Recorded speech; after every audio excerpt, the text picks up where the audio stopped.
Karen dice que me vio matarlo. No me acuerdo, hermano.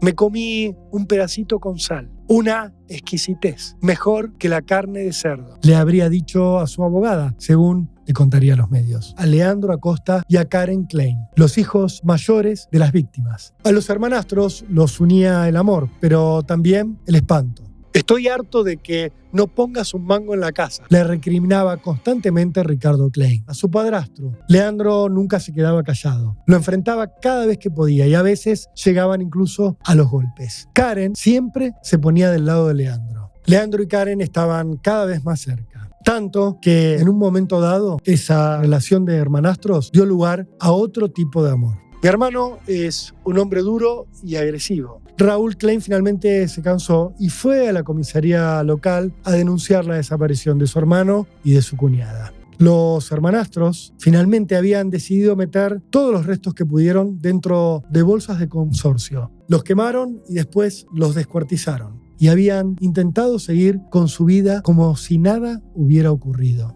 Estuvieron 10 días conviviendo con los cuerpos descuartizados, haciendo una vida totalmente normal. Los impulsos no me dejaron buscar otra opción.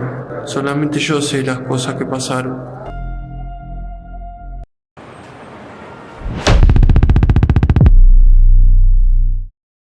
El siguiente podcast está basado en hechos reales. Muchos de los casos aquí presentados aún permanecen sin resolverse. Todas las opiniones, conjeturas o hipótesis expuestas a lo largo de los episodios no constituyen en ningún caso acusaciones formales hacia los individuos mencionados.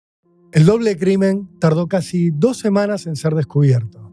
Lo que nadie imaginaba era que, además del horror más sangriento, el caso revelaría una trama de amores prohibidos, maltratos, venganzas y, sobre todo, traiciones tan íntimas. El 13 de septiembre de 2015, Raúl Klein se enteró de que hacía casi 2 semanas de que nadie veía a uno de sus 5 hermanos, Ricardo Klein. Tampoco nadie había visto a la esposa de Ricardo, a Miriam Kowalczuk. Un vecino que solía hacer negocios con Ricardo le avisó que la pareja había desaparecido de su casa de Pilar, que nadie sabía nada de ellos. Ricardo Klein tenía 54 años y había montado una empresa de reciclado de materiales, desde chatarra hasta cartones. Había acordado con algunos hipermercados y almacenes chinos de la zona, también con empresas de catering, para que le entregaran los cartones de las cajas en las cuales recibían mercadería. También había hecho acuerdos con fábricas e incluso se dedicaba a reciclar y comercializar materiales metálicos, sobre todo el cobre que sacaba de motores de distintas herramientas en desuso, por ejemplo, de bordeadoras. Había usado el dinero de alguna indemnización que había cobrado por su trabajo en una fábrica para poder montar este emprendimiento.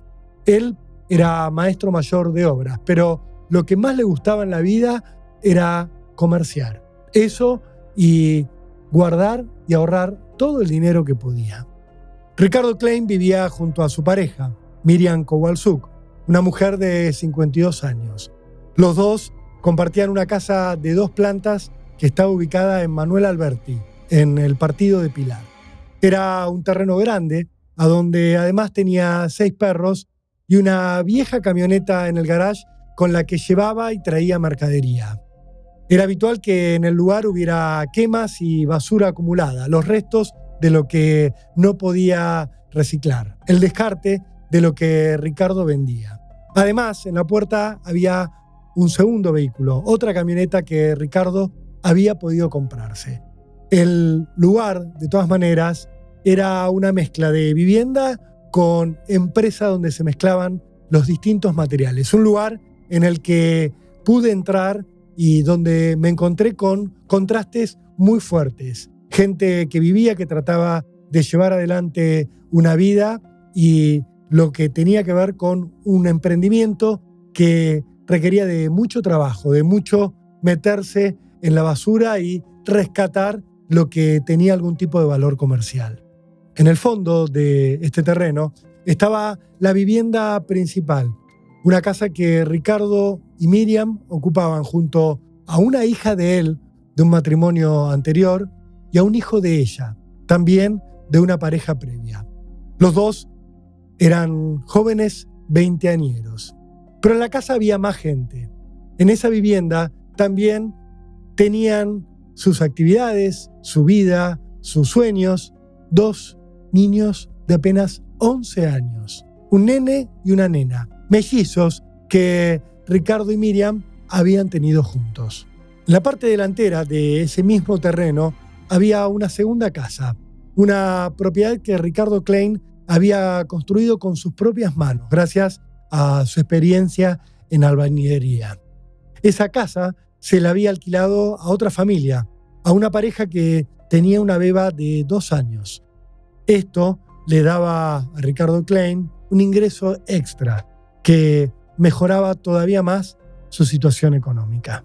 Lo que se veía desde afuera, desde el exterior de esta casa, era que Ricardo y Miriam tenían una buena vida, una vida de mucho trabajo, pero también de mucho progreso. Tenían 2 vehículos e iban por más. Tenían 2 hijos mayores que, según todo indicaba, se llevaban muy bien. Y además estaban los chiquitos, que iban y venían de un colegio privado, que iban, en el caso del nene, a jugar al fútbol, la nena iba a jugar al hockey, a un club local. Parecían, según creía el barrio, una familia muy normal. Pero se equivocaban. Ahora Ricardo Klein y Miriam Kowalczuk estaban desaparecidos. A Raúl Klein le habían dicho que nadie veía a la pareja desde el 1 de septiembre. Por eso el hombre había comenzado a ir a la casa una y otra vez a buscar una explicación. Lo mismo habían hecho algunos de sus hermanos.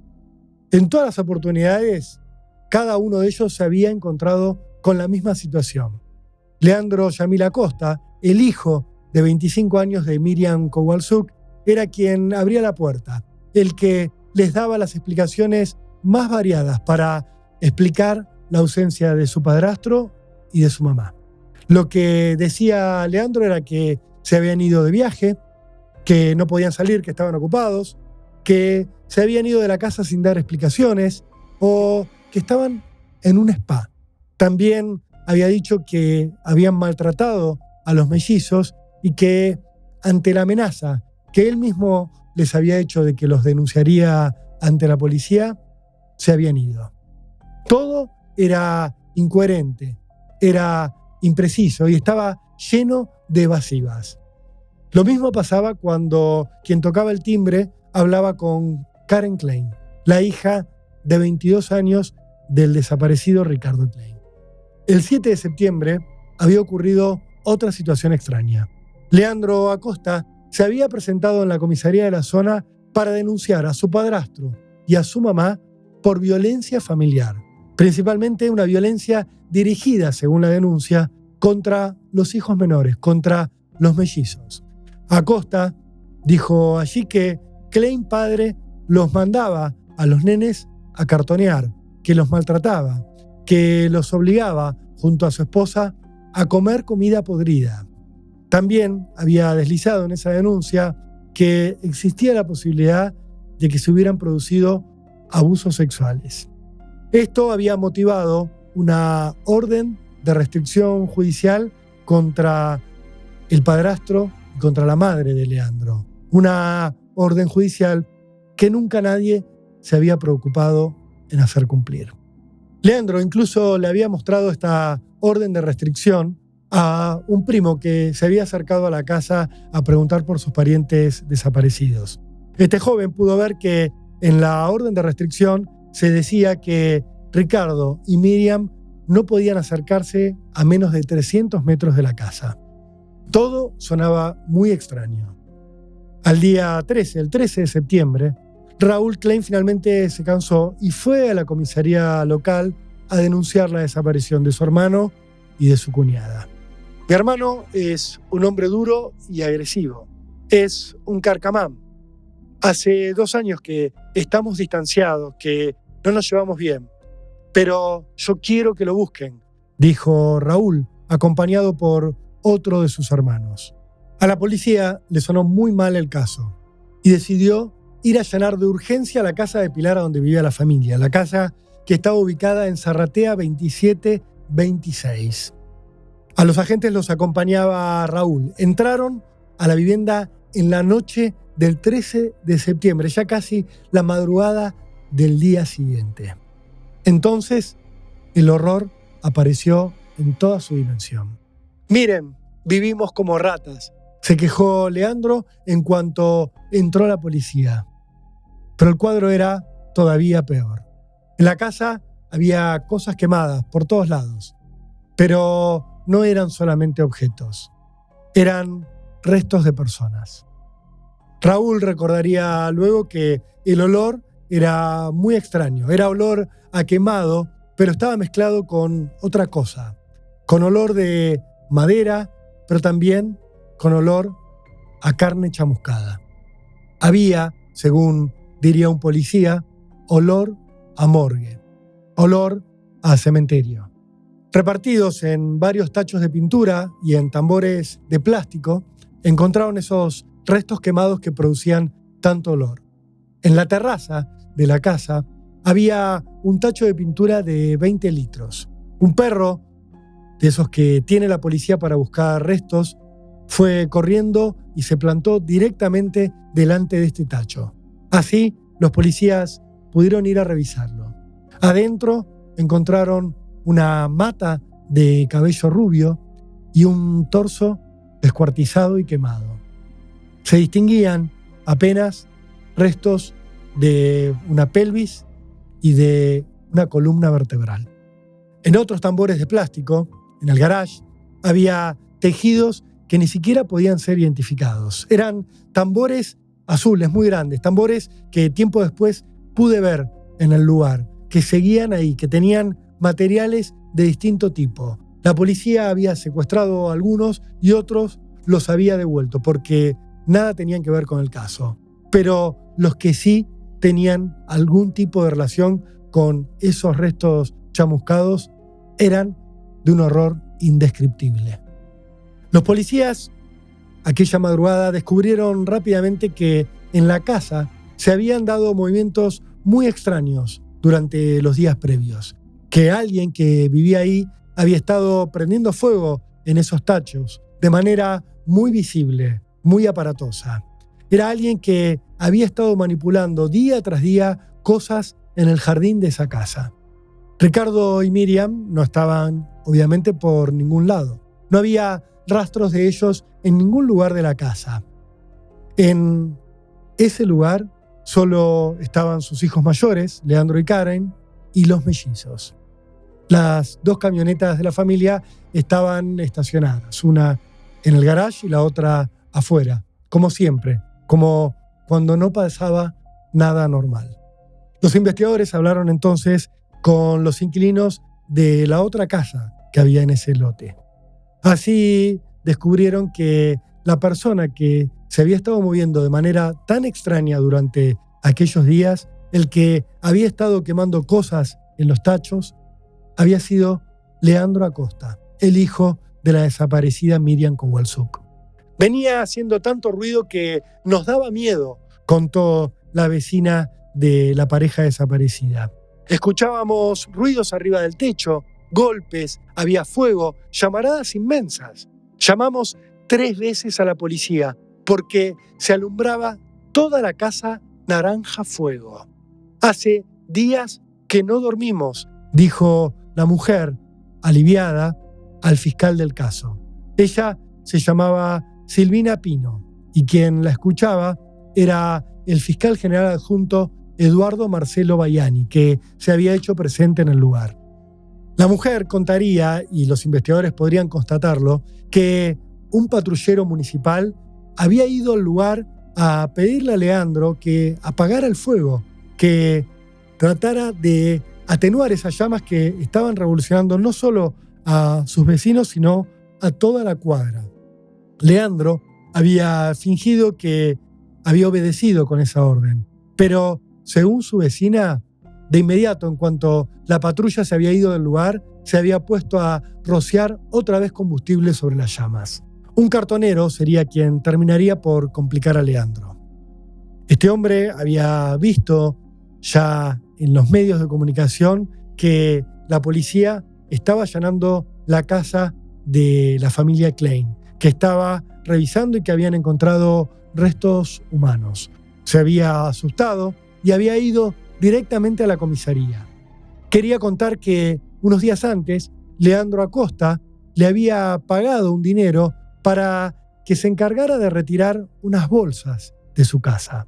Unas bolsas que le había pedido tenía que llevarse lejos. Le había dicho que se trataban de residuos patológicos, que no los abriera. El cartonero había cobrado por el trabajo, pero no había cumplido del todo con el trato. Había hecho un transporte muy breve. Se había llevado las bolsas solamente hasta un descampado que estaba a menos de 8 cuadras de la casa. Un lugar donde estuve y donde la basura se acumula por todos lados y es recorrida a diario por gente que va a revolverla, por perros que se acercan a ver si pueden rescatar algo. Allí, este cartonero había abandonado las bolsas. Los investigadores, con este dato, fueron directamente hasta el descampado. Allí hallaron todavía más espanto. Había 16 bolsas llenas de cenizas, de huesos reducidos a su mínima expresión, y había también otros restos humanos calcinados. El cartonero lo negaba, pero la policía sospechaba que quizás él sí se había dado cuenta de que lo que había trasladado eran cadáveres descuartizados y quemados. Para esa hora, Leandro Acosta no era el único sospechoso del caso. Karen Klein, su hermanastra, la hija del desaparecido Ricardo, también había tenido movimientos extraños, inusuales, inexplicables. La joven había hablado unos días antes del hallazgo con los inquilinos de la casa que estaba en el mismo lote. A ellos les había dicho que a partir de ese momento, el pago del alquiler y cualquier ajuste ya no tenían que arreglarlo con su padre. Tenían que hablarlo, les dijo, directamente con Leandro, porque su padre y su madrastra habían tenido un problema con el casino y habían tenido que abandonar el lugar. El fiscal Bayani no dudó mucho más. Le ordenó a la policía científica que buscara rastros de sangre en la casa con la técnica de luminol, esa que permite detectar manchas después de haber sido limpiadas, ya que no se veía nada a simple vista. También le pidió que intentaran encontrar signos de disparos, orificios o algún otro signo de que allí había ocurrido algo violento. Además, decidió de inmediato que se hicieran análisis de ADN sobre los restos encontrados en la propiedad y en el baldío, para tratar de confirmar de manera científica si realmente pertenecían a Ricardo y a Miriam. Por las dudas, les indicó a los policías que incautaran $8.000 que había en la casa, 2 armas de fuego, incluida una pistola calibre 9 milímetros, 3 hachas que lucían relucientes, nuevas, y un machete. Pero lo más importante fue que el fiscal Bayani decidió detener en ese mismo momento, por el doble crimen, a Leandro Acosta y a Karen Klein, los hijos mayores de las víctimas, los hermanastros, los que eran mucho más que 2. Según los testigos, Leandro se exaltó cuando le pusieron las esposas. Comenzó a gritar y a insultar a todo el mundo. Su tío Raúl recordaría luego que su hermanastra se mostró mucho más calmada. A Karen no se le movía un pelo. Estaba con total tranquilidad, describiría. Luego, a la chica la sacaron esposada del lugar y ahí sí comenzó a llorar. Una asistente social en paralelo se llevó a los mellizos, a sus hermanitos, hacia un hogar. Los niños habían visto todo el procedimiento desde la cocina de la casa de sus padres. Las detenciones dejarían al descubierto una trama familiar extraordinaria, llena de puntos oscuros, de enfrentamientos y de resentimientos profundos. Ricardo Klein y Miriam Kowalczuk, los integrantes de la pareja desaparecida, se habían conocido 12 años antes, en 2003, en la disco Latino, un boliche que está ubicado sobre la Panamericana. El impacto había sido inmediato. Él había quedado fascinado con la belleza de esa chaqueña que por entonces trabajaba como empleada doméstica en un country de la zona. Para ella, lo irresistible había sido la estampa imponente de este hombre, la de una persona de mucho carácter. La atraía que él fuera tan duro, tan tosco, tan opuesto a lo que uno pensaría que debe ser una persona cariñosa. A ella la atraía su salvajismo. Los dos habían tenido un matrimonio previo, pero en ese momento ya estaban separados. Los dos tenían hijos, él una chica y ella un varón. La pareja se puso de novia y pasado un año, Ricardo Klein se mudó a la casa que Miriam Kowalczuk compartía en Pilar con su hijo. Ese joven que por entonces era adolescente, Leandro Acosta, un chico que había nacido en el Chaco y que luego había ido siguiendo cada paso y cada nueva relación que había tenido su mamá.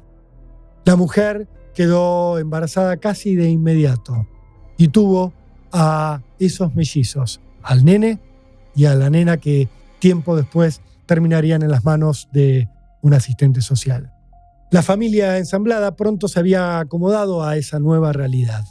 Los negocios de Ricardo iban cada vez mejor, pero entonces sucedió algo bisagra en lo que tenía que ver con las relaciones intrafamiliares. Blanca, su ex esposa, la madre de su hija mayor, había muerto por una falla renal. Era ya el año 2011 y a su hija Karen no le quedó otra alternativa más que dejar la casa donde había estado viviendo hasta entonces con su mamá y sumarse a la vivienda donde Ricardo Klein ya vivía con el resto de la familia. La relación entre ellos no sería fácil, porque, entre otras cosas, Karen culpaba a su papá de la muerte de su mamá. Ella estaba convencida de que la mujer se había muerto porque Ricardo la había abandonado cuando ella ya estaba enferma de los riñones. En la casa de Pilar, Karen pronto se encontró con un aliado, Leandro, el hijo de Miriam. Al igual que ella, el joven estaba enfrentado con Ricardo Klein. Creía que era un aprovechador, un hombre que había llegado a la casa de su mamá para quedarse con todo. Leandro no tenía una vida fácil. Sufría de una afección intestinal por la que le habían hecho una ostomía, algo que habitualmente se conoce como un ano contra natura. Eso le impedía moverse con normalidad, tenía que ir siempre de un lado a otro con una bolsita enganchada a su cuerpo. La ley lo consideraba un discapacitado, al punto que cobraba una jubilación. El joven había sufrido tiempo antes una colitis ulcerosa que le había podrido los intestinos. Esto le había ocurrido mientras él trabajaba en una fábrica de tortuguitas. Había terminado internado 6 meses en el Hospital Austral, donde le habían salvado la vida por milagro. Había salido de alta, pero había tardado casi 1 año y medio en poder volver a caminar por sus propios medios. Esto, obviamente, le impedía trabajar con normalidad, lo cual le provocaba un enfrentamiento constante con su padrastro, con Ricardo Klein.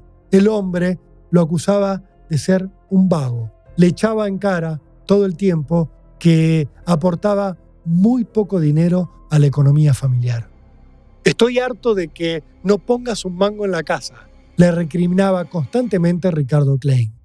Leandro nunca se quedaba callado. Lo enfrentaba cada vez que podía y a veces llegaban incluso a los golpes. Karen siempre se ponía del lado de Leandro. «Mamá se murió por tu culpa», le gritaba a Ricardo cuando la discusión con su hermanastro se desbordaba, se iba de todo límite y llegaba a la violencia. Le recordaba de la manera más violenta posible que su mamá estaba enferma en el momento en el que él la había dejado, según entendía Karen, por otra mujer. Leandro y Karen estaban cada vez más cerca, tanto que en un momento dado esa relación de hermanastros dio lugar a otro tipo de amor. Ella tenía entonces 16 años, él 18. Al principio, los jóvenes escondieron esta nueva relación. Era un romance prohibido, un vínculo que tenían que ocultar. De hecho, Leandro le decía a todo el mundo que él estaba de novio con otra joven, con una mujer llamada Ana Cecilia Rabinovich, una chica a la que había conocido en una iglesia evangélica a la que solía concurrir. Pero en realidad su verdadero y único amor era Karen, su hermanastra, con la que se besaba de forma cada vez menos disimulada. De hecho, en los últimos meses, antes de que la policía llegara a allanar su casa, los jóvenes habían comenzado a planificar cómo armar en ese mismo lote una vivienda exclusiva para ellos. Ya por entonces se besaban abiertamente, se mostraban delante de todos, de sus padres y de sus vecinos, pese a que Leandro le seguía diciendo a todo el mundo que su novia era Ana Cecilia. A los hermanastros los unía el amor, pero también el espanto, el odio y el resentimiento. Leandro, en secreto, había comenzado a alternar sus visitas a la iglesia con otras inquietudes. Se había comprado una pistola Versa calibre 9 milímetros y había comenzado a ir a un polígono de tiro a practicar. Le había enseñado a disparar a su novia, a su hermanastra. También había comenzado a frecuentar una ferretería donde había comprado herramientas inusuales, herramientas como hachas y machetes. Leandro no soportaba más a su padrastro. Creía, o por lo menos eso diría, que abusaba de sus hermanitos. Su novia tampoco toleraba a Klein. Quería venganza por la muerte de su mamá. Además, la joven sentía odio contra su madrastra, a quien acusaba de haber incidido en la muerte de su propia madre y también la acusaba de tratarla de la peor manera posible. Diría que esa mujer, Miriam, la trataba casi como a una mucama. La violencia se desató finalmente en la mañana del 2 de septiembre de 2015, adentro de aquella casa de Pilar donde la familia ya llevaba más de 4 años de convivencia. La primera versión de lo que pasó aquella mañana la daría Karen Klein, apenas unas horas después de haber sido arrestada. La joven aseguraría que cerca de las 8:30 de la mañana de aquel 2 de septiembre, su madrastra había salido para llevar al colegio a sus hermanos mellizos, los nenes de 11 años. Entonces, sostendría, mientras ella todavía estaba en la cama, entredormida, había escuchado una detonación. Eso, obviamente, la había despertado de golpe. Según contaría, al levantarse se había encontrado con que su hermanastro, su novio, había ejecutado a Ricardo Klein, a su papá, de un balazo en la cabeza. Según Karen, Leandro le había disparado a Ricardo mientras él todavía estaba en la cama, durmiendo. Según Karen, minutos más tarde, había llegado de regreso a la casa Miriam Kowalczuk, la mamá de Leandro. Entonces, según Karen, Leandro la había encarado a la mujer y le había pegado un tiro en el pecho cuando iba caminando por el pasillo de ingreso a la casa. De acuerdo con el relato de Karen, la mujer, baleada, se había arrastrado por el piso hacia la cocina. Ahí, Leandro había vuelto a atacarla. Se le había acercado y la había rematado de 2 balazos más. En los minutos, las horas, los días posteriores, según Karen, su novio la había obligado a limpiar la escena del doble crimen, a quemar, por ejemplo, el colchón de 2 plazas que estaba manchado con la sangre de Ricardo Klein. Según Karen, Leandro había actuado a punto de pistola. Le había exigido que se callara. Le había exigido que lo ayudara en las tareas de esfuerzo físico que él no había podido encarar. Le había dicho incluso que si no obedecía, no solo la iba a matar a ella, también iba a lastimar a los mellizos. La situación, diría Karen, había llegado a los golpes. Durante más de 10 días, la pareja había convivido con los cadáveres de sus padres y con sus hermanitos de 11 años.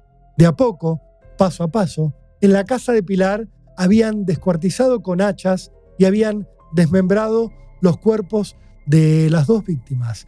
Los habían ido quemando en los tachos hasta reducirlos a la mínima expresión posible. En esa tarea ardua, difícil, larga y espantosa, habían roto las camas para sacar madera, para alimentar el fuego, sobre el cual rociaban una y otra vez distintos combustibles. El trabajo les había llevado días. Ricardo Klein era un hombre muy corpulento, pesaba más de 100 kilos y medía casi 1,90 m. Igual lo reducirían prácticamente a la nada. El fuego había generado un humo negro que había llenado la zona de un intenso olor a crematorio. Los hermanastros finalmente habían decidido meter todos los restos que pudieron dentro de bolsas de consorcio. Le habían pagado al cartonero para que se las llevara lejos y habían intentado seguir con su vida como si nada hubiera ocurrido. Mientras hacían todo esto, Leandro y Karen habían seguido con su vida normal. Llevaban y traían a sus hermanitos del colegio Nuestra Señora de Fátima, les decían que sus padres se habían ido a jugar al casino a Uruguay, que no sabían cuándo regresarían. Practicaban diferentes mentiras ante todo aquel que se acercaba con preguntas incómodas, pero también hacían vida social. Karen iba a fiestas de cumpleaños, mientras su hermanastro y pareja se quedaba cuidando a sus hermanitos y jugando al juego Criminal Case en Facebook, a metros de los cadáveres de su mamá y de su padrastro. También llevaba a los mellizos a comer al McDonald's. Raúl Klein, el hermano de Ricardo, diría después, espantado: estuvieron 10 días conviviendo con los cuerpos descuartizados, haciendo una vida totalmente normal. Mi sobrina siguió yendo a trabajar y a llevar a los chicos a la escuela como si no hubiera pasado nada. Diría el hombre, en referencia al trabajo que Karen tenía por esos días en un local de la marca de ropa Cuesta Blanca, en un shopping de la zona. Leandro Acosta también tendría la presencia para dejar por un rato esa tarea de descuartizamiento e ir a la comisaría para denunciar que esas víctimas, las personas a las que él había asesinado, habían cometido actos de violencia doméstica, que habían atacado a sus hermanitos, que incluso los habían agredido sexualmente. Tras ser detenido, Leandro Acosta no se mostraría tan locuaz ante la justicia. Por consejo de su abogada, Mónica Chiribim, se negó a declarar ante el fiscal Bayani. La letrada contaría después que el joven estaba loco. Le diría a la prensa que había mantenido un diálogo con Leandro en la cárcel y que le había preguntado qué había sentido cuando había asesinado a su mamá y a su padrastro. La respuesta, según Chiribín, había sido espantosa. Es orgásmico, le habría dicho Leandro Acosta mientras se refregaba contra la reja de la celda. Según Chiribín, con una mirada desorbitada, pero feliz. En esa misma charla, Leandro Acosta le había agregado un detalle aún más escabroso de los que ya se conocían. Me comí un pedacito con sal, una exquisitez, mejor que la carne de cerdo, le habría dicho a su abogada, según la misma letrada le contaría a los medios. Según Chiribín, Leandro se había mostrado aliviado ante ella. Le había dicho que escuchaba voces y que había ido a buscar ayuda incluso a un templo umbanda antes de cometer el asesinato, pero que obviamente no había logrado absolutamente nada allí. Según Chirvín, Leandro Acosta le había dicho: lo volvería a hacer, son violadores, salvé a mis hermanos, Dios lo sabe. A fines de aquel septiembre, Leandro fue derivado desde la comisaría cuarta de Pilar, donde había sido encerrado en un primer momento, hacia la unidad 34 del Servicio Penitenciario Bonaerense, el penal neuropsiquiátrico de Melchor Romero. La idea era que fuera sometido allí a distintos peritajes psicológicos para determinar si era o no imputable. El fiscal Bayani también solicitó por entonces que se hicieran estudios sobre la salud mental de Karen. Pero lo primero que recibió en su escritorio fueron los estudios de ADN que se habían hecho sobre los restos encontrados en la Casa del Horror y en el descampado. Los peritos habían tenido que buscar muestras con suficiente tejido como para obtener los perfiles genéticos. Luego habían sometido estos restos a una comparación con muestras que les habían extraído a los mellizos y también a Leandro Acosta y a Karen Klein. La compatibilidad entre los restos rescatados de los cuerpos carbonizados y las muestras de ADN de los mellizos era absoluta y completa. Los restos también determinaron que había una probabilidad del 100% de parentesco entre Karen Klein y los restos que se atribuían a Ricardo. Por supuesto, los análisis forenses también concluirían que había una compatibilidad del 99,9% entre el ADN de Leandro Acosta y los restos atribuidos a su mamá, a Miriam Kowalczuk. El informe diría: los quemaron y después los descuartizaron. Había 16 bolsas traídas de una quema. En la mayor parte había restos que podrían ser trozos de huesos humanos, pero muy fragmentados. Estaban trozados con las mismas características y eran pequeños. Había restos que incluso habían llegado a ser carbonizados por completo, diría en su informe el forense Juan Raúl Chuekel. El perito fue el primero en confirmar que Ricardo y Miriam habían sido oficialmente asesinados. También dio otra certeza: jamás se podría saber científicamente, por medio de una autopsia, cómo los habían matado. En la escena del doble crimen, sin embargo, había algunos indicios. En la cabecera de la cama donde dormía Ricardo Klein, habían encontrado restos de sangre lavada, restos de sangre que se había derramado hacia abajo. En el piso del pasillo de la casa también había gotas de sangre, signos de un arrastre. En la pared de ese mismo pasillo había además un orificio compatible con el ingreso del plomo de una bala. Con estos datos, el fiscal Bayani pidió el procesamiento de los hermanastros por el doble asesinato. Sin embargo, el juez Nicolás Ceballos solo le concedió el de Leandro Acosta, aunque con ciertas dudas, porque un estudio neurológico ya sugería que quizás el joven era inimputable. La sorpresa llegó por el lado de Karen Klein. Para el juez no había pruebas concluyentes sobre su posible participación en el doble crimen. Por eso, el 18 de octubre de aquel 2015, dispuso la inmediata libertad de la joven y le dictó la falta de mérito. A la semana siguiente, en el día de su propio cumpleaños, Leandro Acosta escribió una carta dirigida a todo el periodismo. La hizo desde el penal psiquiátrico de Melchor Romero. Allí habló de un monstruo.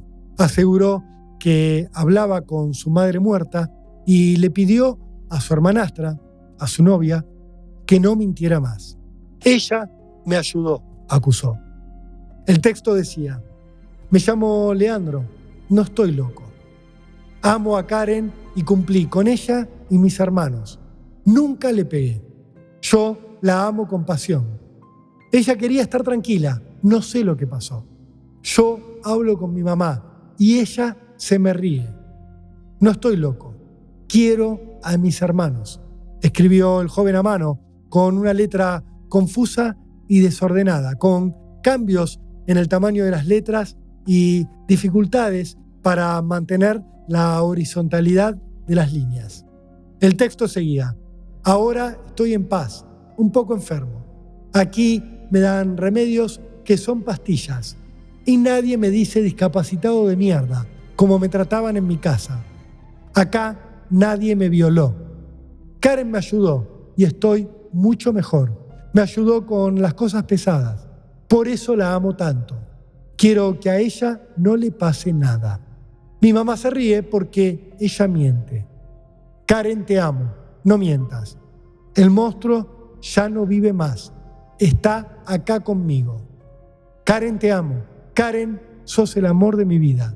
Te adoro con locura, agregaba Acosta, en un intento claro por plantear un posible motivo que atenuara su responsabilidad en el doble asesinato, algo que lo justificara.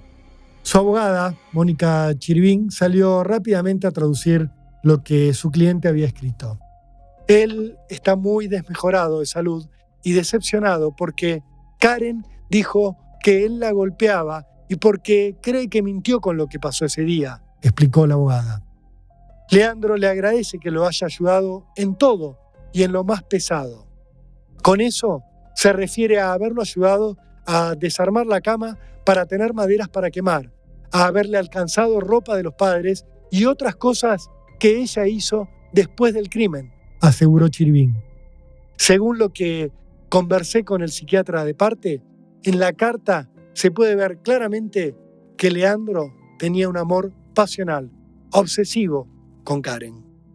La investigación siguió avanzando. El expediente pasó a manos de la fiscal Laura Siseskin, de la Unidad Fiscal de Violencia de Género de San Isidro. La nueva fiscal, en noviembre de 2016, volvería a sorprender en un expediente que no paraba de mostrar sorpresas y giros inesperados. Siseskin pidió que a juicio oral fueran no solo Leandro Acosta, sino también Karen Klein. Quería que los hermanastros fueran juzgados como responsables de un doble crimen que, según entendía ella, habían planeado juntos. La decisión obviamente fue inesperada por dos motivos. A Karen le habían dictado la falta de mérito y en ese momento estaba en libertad. Leandro, por su parte, acumulaba pericias que decían que era absolutamente inimputable, es decir, que no podía ser juzgado ni condenado.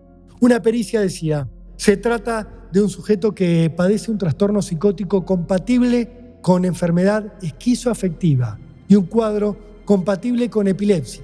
La psiquiatra Ana María Arlap, perito de la Asesoría Pericial de San Isidro, había agregado: al momento de los hechos, Acosta presentaba síntomas de alteración morbosa que perjudicaban su normal discernimiento. Esto significaba que, según la perito, Acosta no había entendido lo que hacía en el momento en el cual había asesinado a su madre y a su padrastro. En otras palabras, esto significaba que era inimputable. En otro tramo de su informe, la psiquiatra revelaba que Acosta presentaba sentimientos de odio y ansiedad hacia ambas víctimas, en especial hacia su madre, a quien acusaba textualmente de permanentes vejaciones desde los 3 años y de entregarlo a sus parejas para ser abusado sexualmente. Sobre el momento del hecho, la psiquiatra Arlap afirmaba que lo que habría desatado la ira de Acosta había sido escuchar que su padrastro, Ricardo Klein, pedía que le llevaran a su hija, una de las mellizas de 11 años, porque ya estaba lista. Según la psiquiatra, Acosta había interpretado que su padrastro iba a abusar sexualmente de la nena. La psiquiatra había recomendado que Leandro siguiera bajo tratamiento psiquiátrico. Pero para la fiscal, lo que había que hacer era someterlo a un juicio oral. El debate se haría en 2019 en San Isidro. Entre otras cosas, ese sería el lugar y el momento en el cual los hermanastros, los novios, volverían a verse las caras por primera vez desde los asesinatos. Ya no eran solo examantes, ahora eran acusados de haberse confabulado para cometer un delito que solo podía ser castigado con la prisión perpetua. La principal acusadora, además, era Karen. Leandro nunca había hablado más allá de aquella carta. Poco antes del inicio del juicio, había grabado un video donde se lo podía ver y escuchar por primera vez. Nacho, Estefanía, les pido perdón por las cosas que están pasando, las cosas que pasaron y las cosas que van a pasar. Tienen que estar unidos como hermanos porque la unión hace la fuerza. Lo único que les pido es que se cuiden. Yo lo único que busqué fue darle una mejor oportunidad de vida. Estoy arrepentido de lo que hice. Karen, te pido por favor que me perdones. Espero que estés bien. Estoy muy arrepentido de todo lo que hice. Tuve que haber buscado otra salida. Los impulsos no me dejaron buscar otra opción. Hay cosas, Karen, que vos no sabés, que nunca te enteraste. Nadie vio nada. Solamente yo sé las cosas que pasaron. Karen, espero algún día te armes de valor y me puedas venir a hablar y hablemos como dos personas adultas. Yo te amo, sos la mujer de mi vida. Amo a mis hermanos también. Los amo, chicos. Espero que estén bien. El juicio fue realizado por el Tribunal Oral en lo Criminal número 7 de San Isidro, que entonces estaba integrado por los magistrados María Coelho, Alberto Gay y Federico Eque. Apenas comenzado, tuvo una gran sorpresa, un nuevo giro. Leandro Acosta pidió declarar ante el tribunal. Eran los primeros días de octubre de aquel 2019. Yo no estoy loco, dijo Acosta frente a los jueces. Cuando caí preso en la comisaría, me fue a ver una abogada que me propuso que había hecho canibalismo.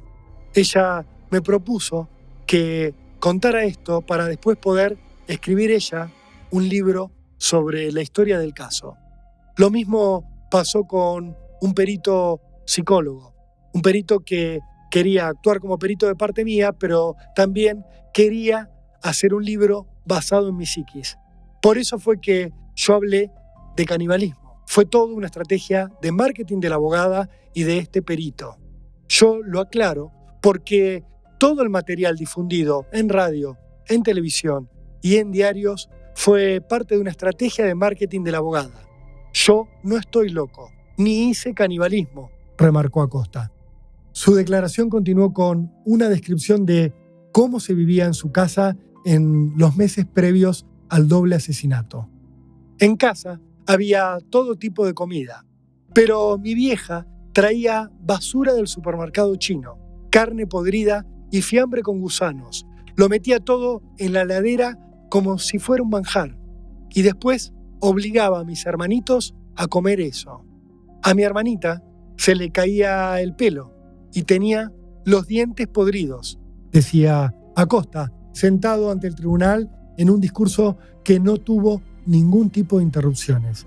Un discurso que, por supuesto, no contemplaba un detalle, que tanto su hermanita como su hermanito, al declarar ante la justicia, habían desmentido cualquier forma de maltrato por parte de sus padres. Nada de eso parecía importarle a Leandro.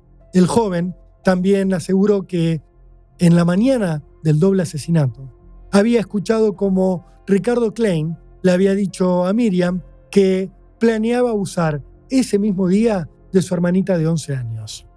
Acosta dijo que había escuchado cómo Ricardo Klein decía: «Hoy me la voy a coger». Aseguró que por eso, un poco antes del crimen, él se había tirado encima de su padrastro y le había pegado varias trompadas en la cabeza.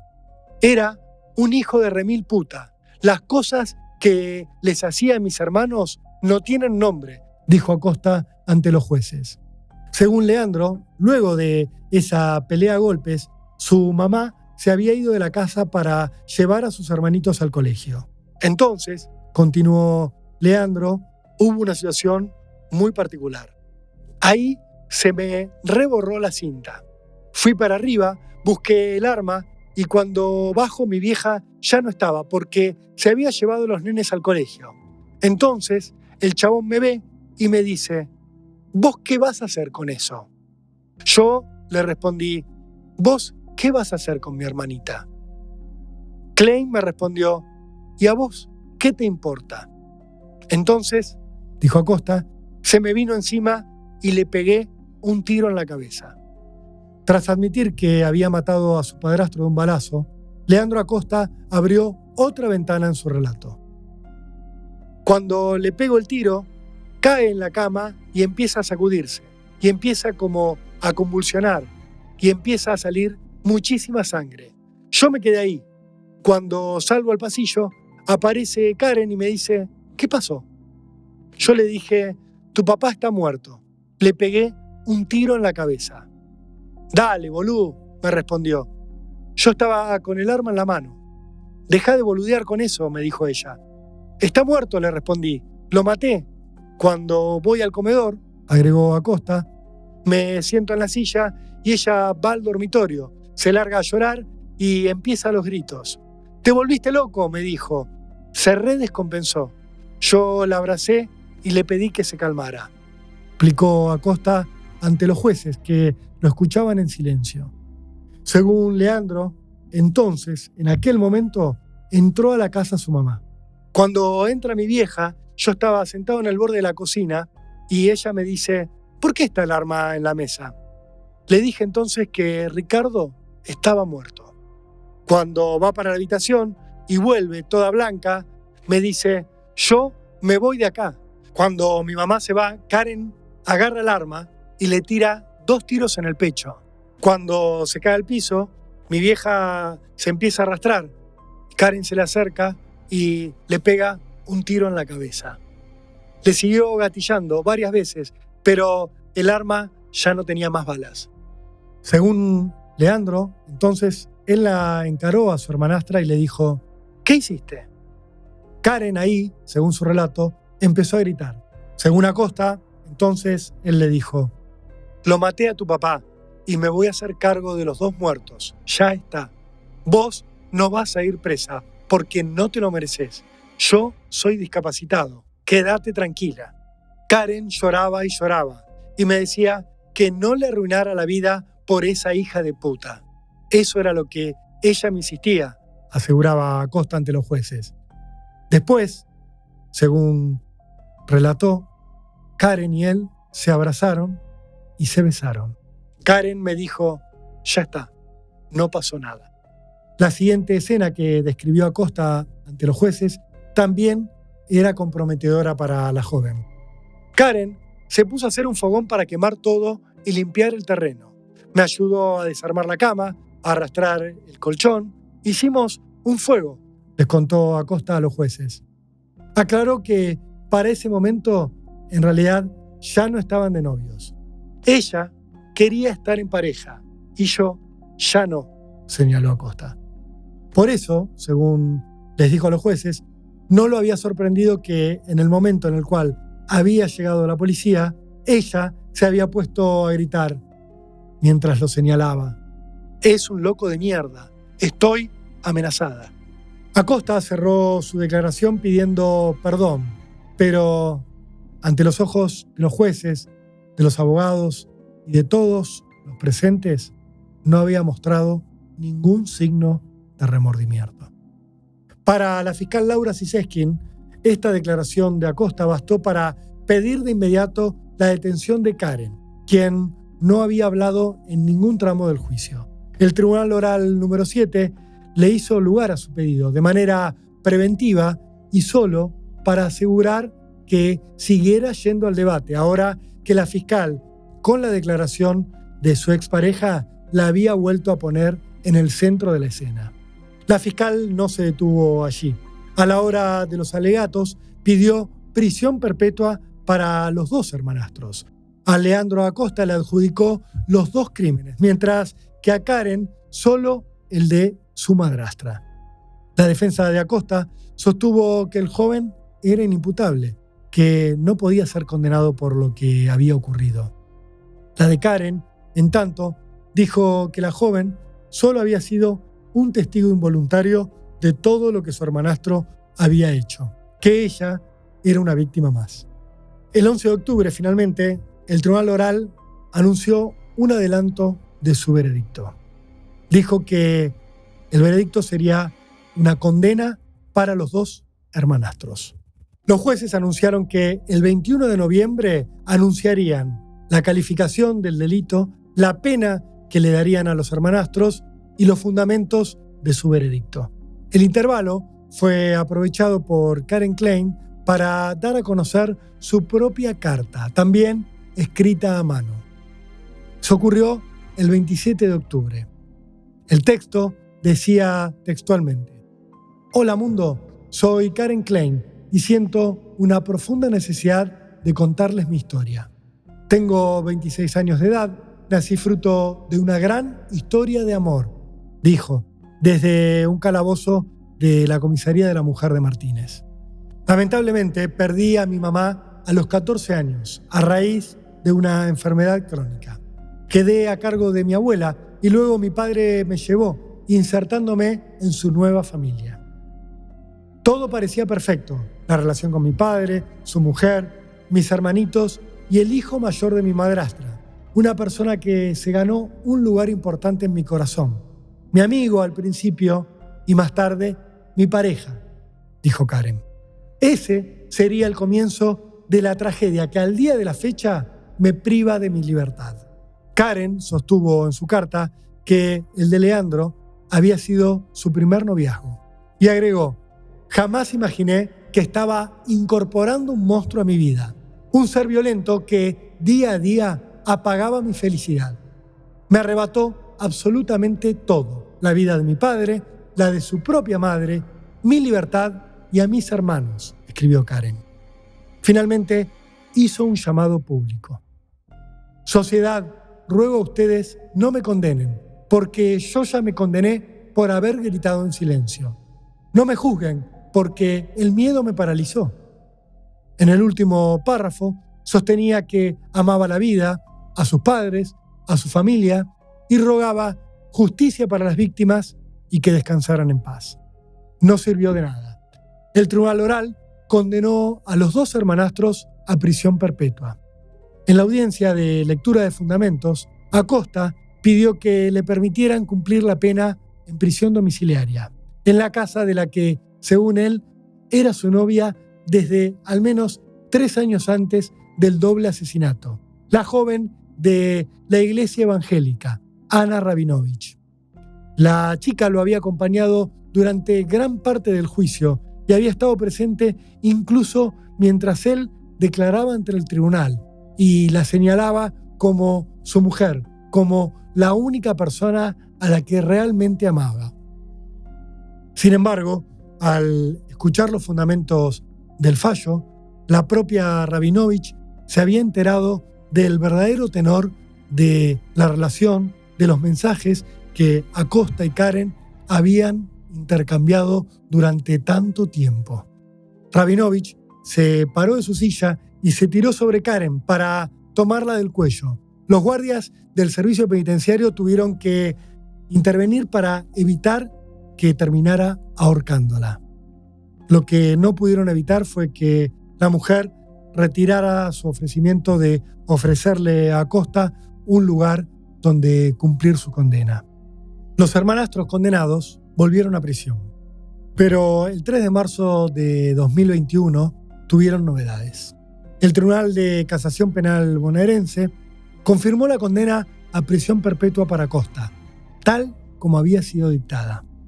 El acusado tiene una personalidad psicopática, es antisocial e inadaptado, pero no es un psicótico ni tiene alteradas las posibilidades de autodeterminación, señalaron los jueces Daniel Carral y Ricardo Maidana.